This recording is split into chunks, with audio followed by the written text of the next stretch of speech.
Më 13 tetor, pa kohë pas u mandatua nga presidentja, kryeministri në detyrë Albin Kurthi paralajmëroi fillimin e negociatave me parti të tjera në kuvend për të siguruar numrin e nevojshëm të votave për formimin e qeverisë. Megjithse ende nuk është zhvilluar ndonjë diskutim të paktën publikisht, njës të kushtetutës vlerësojnë se kjo është mënyra e vetme që ky subjekt politik ta formojë qeverinë.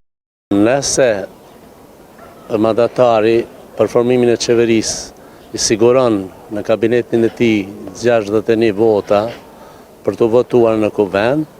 atëherë presidentja ja jep mandatin dhe saktohet një seancë e kuvendit. Nëse nuk i ka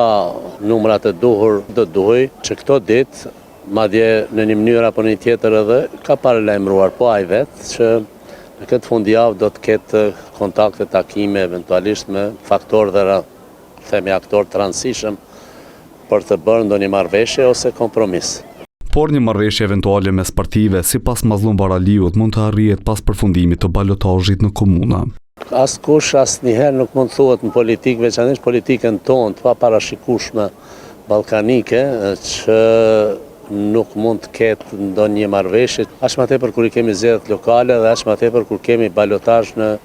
shumë komuna, mbi 16 komuna 17 të Republikës së Kosovës, ku partitë politike ka nevojë si për bukë dhe për ujë për njëra tjetër. Pavarësisht nëse ka ftesë ose jo për diskutime, nga LDK shprehen të bindur se nuk bëhen pjesë e as nuk e votojnë një qeveri të vetëvendosjes. Jo, ne nuk do ta votojmë ashtu siç e dini edhe jo edhe qytetarët e Republikës së Kosovës. Ne kemi marrë disa ftesa për me hyrë në një koalicion me lëvizjen vetëvendosje që nga fillimi, domethënë kur ka filluar hapat e parë për konstituimin e kuvendit, ne të gjitha ato i kemi refuzuar për arsye që mendojmë që nuk Lidhja Demokratike e Kosovës nuk është